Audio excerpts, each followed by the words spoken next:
सम दुख जग माही और संत मिलन सम सुख कछु नाही। इस संसार में दरिद्रता के समान कोई दुख नहीं है।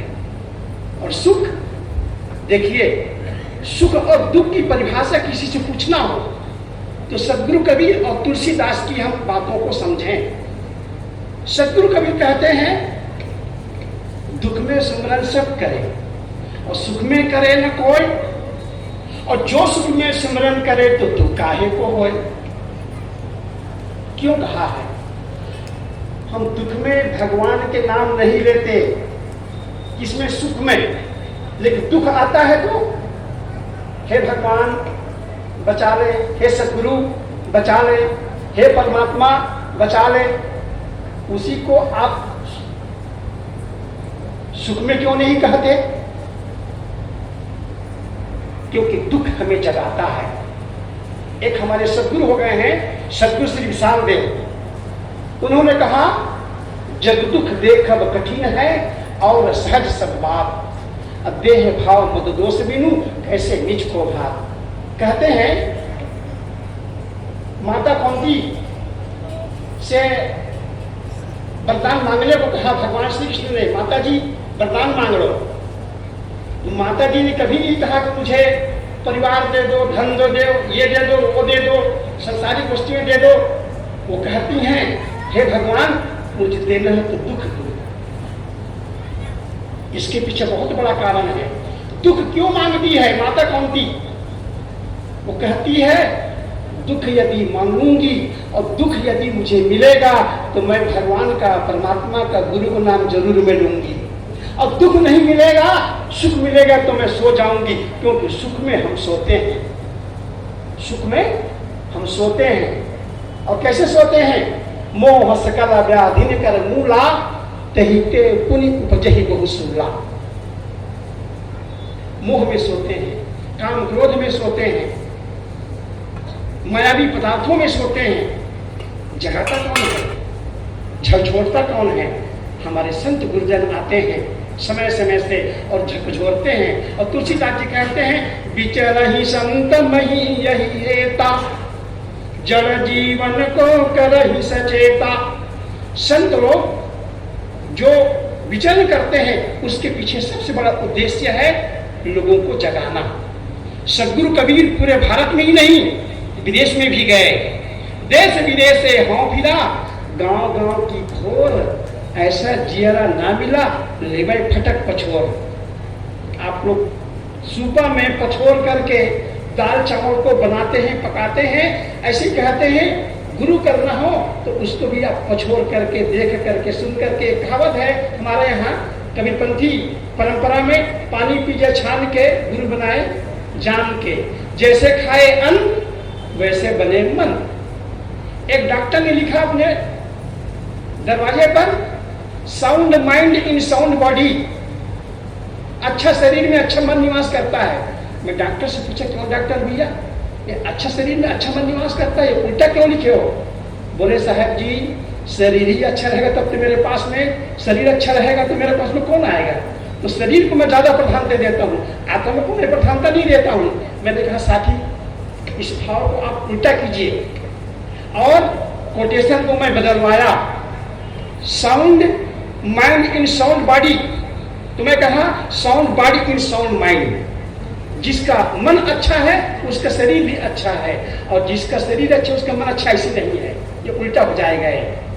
तो मैं कह रहा था, हमारे जीवन में सबसे बड़ा महत्व है संगति का।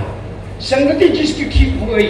अच्छा भाई, आपसे एक प्रश्न करता हूं, 5 आदमी, शराबी, जुआरी, कबाबी और झगड़ालू, 5 आदमी को मैं आपको देता हूं।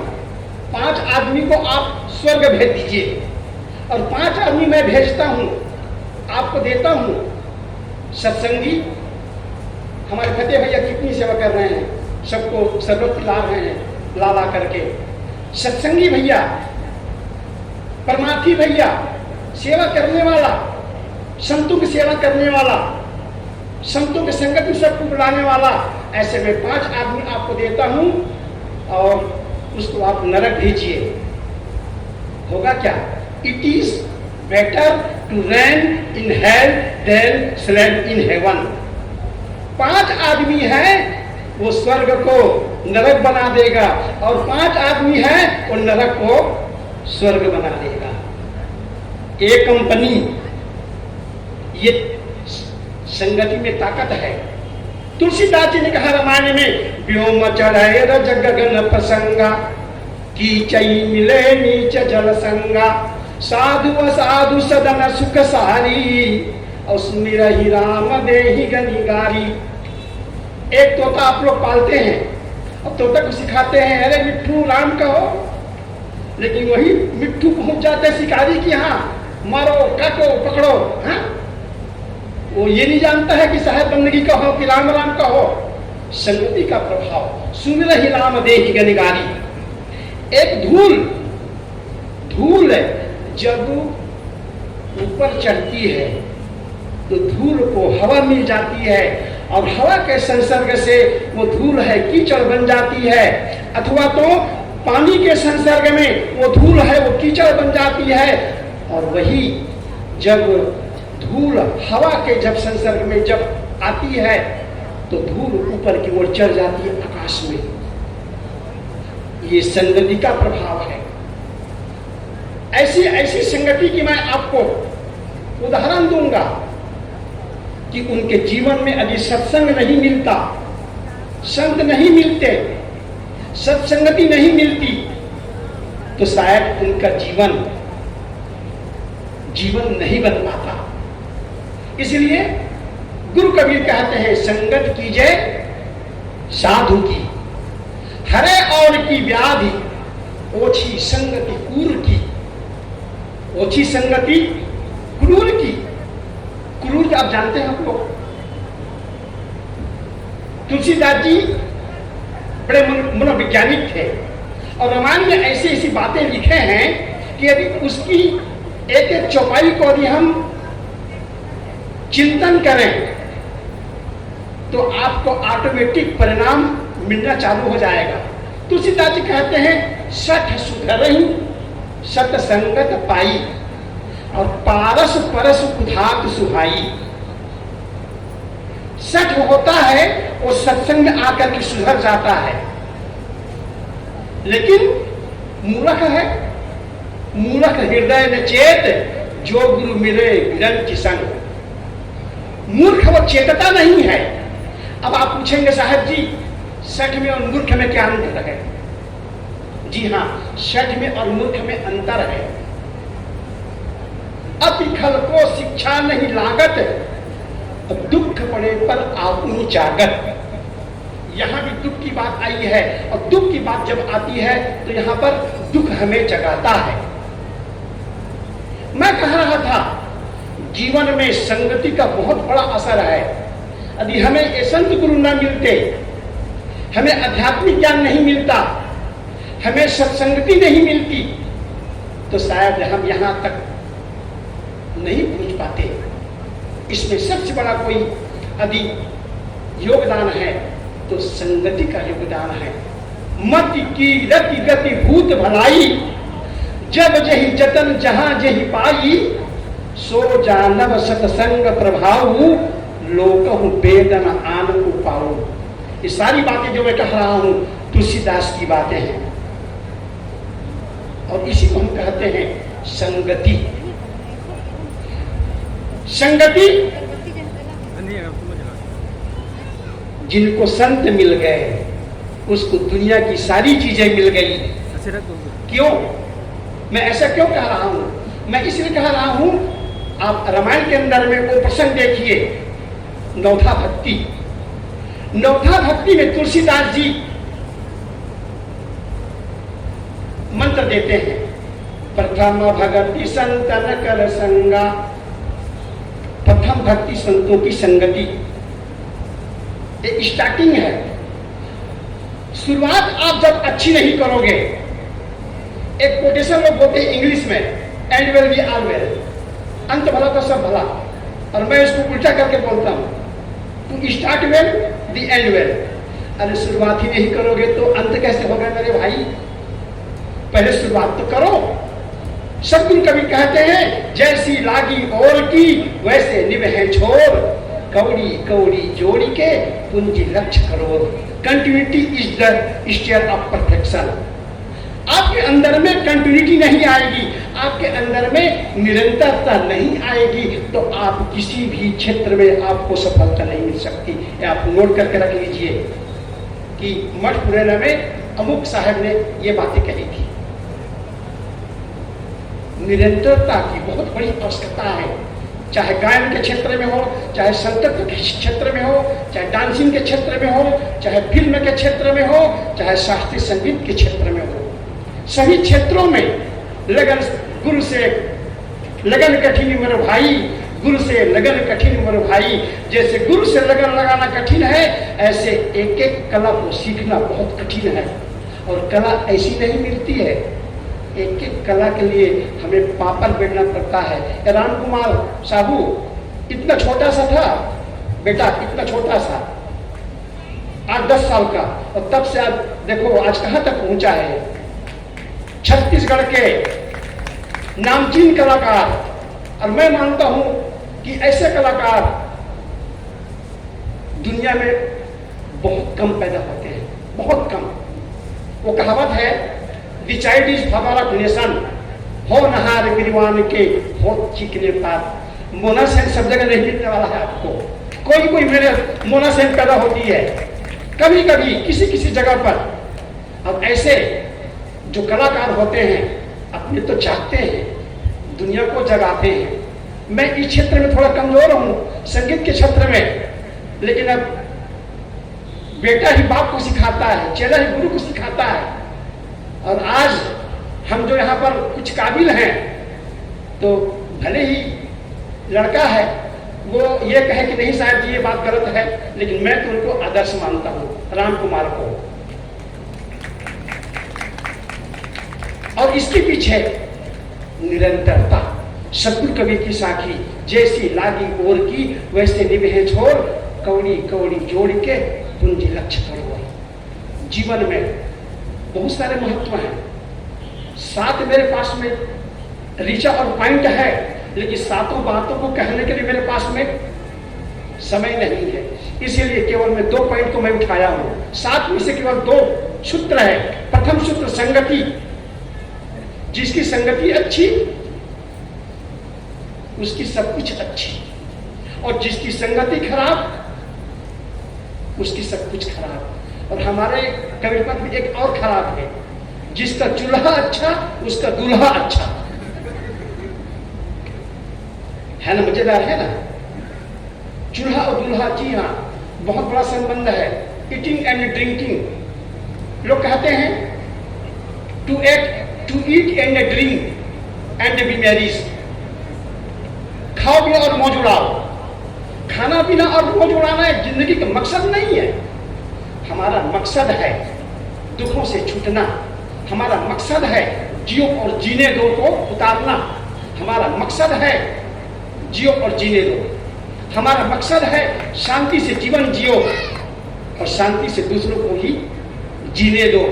और यदि मैं संक्षिप्त में कहूं तो सर्वे भवन्तु सुखिनः, सर्वे सन्तु निरामयाः, सर्वे भद्राणि पश्यन्तु मा कश्चित् दुःख भाग भवेत्। संगति हमें आगे की ओर ले जाती है, संगति हमें बनाती है, हमें निखारती है, हमें मार्ग दिखाती है।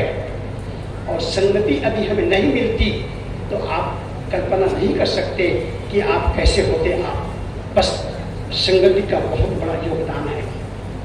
और आइए दूसरी बातें जो मैं कहने जा रहा हूँ, मेरे पास समय नहीं है, कुछ ही समय मेरे पास में है, 5-7 मिनट, और 5-7 मिनट में मैं अपनी बातों को आपके बीच मैं रख करके अपनी बातों को मैं विराम दूंगा।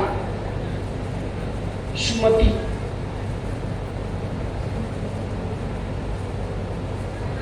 जहां सुमतितः संपत्ति नाना, जहां कुमतितः विपत्ति निदाना। दुष्ट संग जन देहु विधाता, बरु भलवास नरक महताता। सुमति कुमति सब के पुरहि नाथ पुराण निगम अस कहां।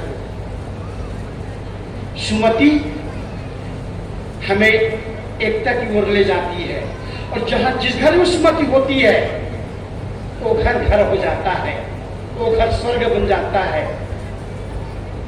और जहां सुमति नहीं होती है वो घर टूट जाता है, वो घर बर्बाद हो जाता है। आप घर घर आप जाकर के देखें,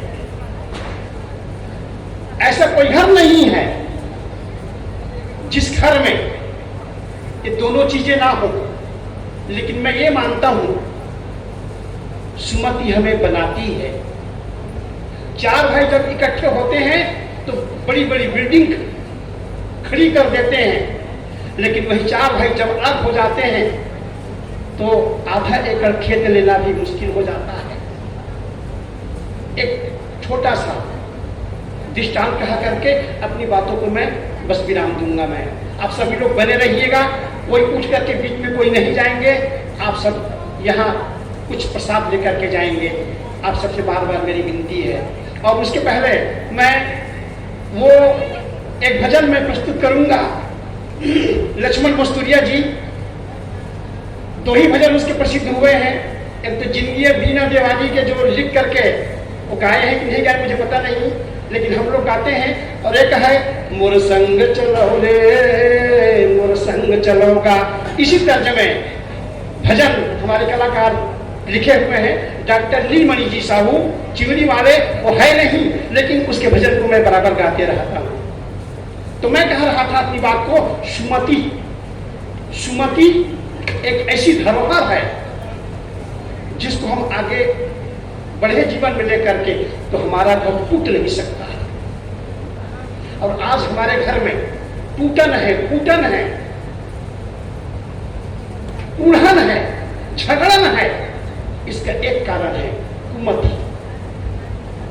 तुलसीदास जी कहते हैं सुमति कुमति सब के रही नाथ पुराण निगम अस कहाही। लेकिन कुमति को रखना कोई जरूरी थोड़ी है, आप सुमति को रखिए ना।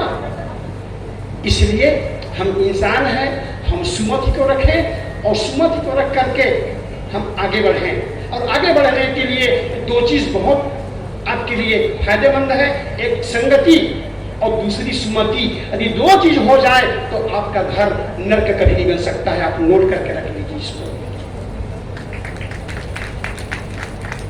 एक हमारे पलटू साहब हुए हैं अयोध्या में, हमारी ही परंपरा में। वो कहते हैं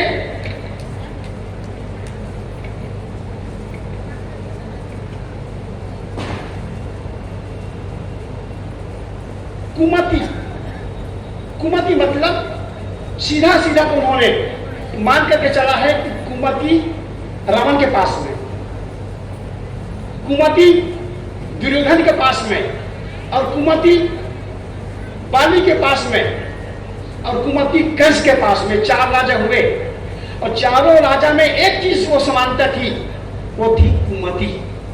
और कुमति के कारण से ही चारों राजा का विनाश हुआ। इसलिए कुमति आप कभी भी आप न अपनाएं। यदि आपको बढ़ना है, आपको इंसान बनना है, आपको सज्जन बनना है, आपको महामानव बनना है, तो आप अच्छी संगति में चलें और सुमति को अपना करके आप चलें तो निश्चित है हमारा कल्याण हो सकता है। इसमें कोई दो राय नहीं है। और इसी वाणी के साथ में भक्तिवती माता स्वर्गीय दमयंती साहू को मैं हृदय से, आप सब भी एक मिनट के लिए मौन हो जाइएगा आप लोग, और श्रद्धांजलि दे करके मैं अपनी बातों को, सब लोग बैठ जाएं और बैठ करके मात्र 30 सेकंड के लिए आप लोग मौन हो जाए जितने लोग हैं, और भक्तिमती माता श्री दमयंती साहू को हम अपनी श्रद्धा सुमन समर्पित कर लेते हैं। बोलिए सतगुरु कबीर साहिब की जय, संत समाज की जय, ज्ञान यज्ञ की जय। भक्ति बीज पलटे नहीं, जो जुग जाए अनंत, ऊंच नीच घर अवतरे, भय संत के संग। संत मरे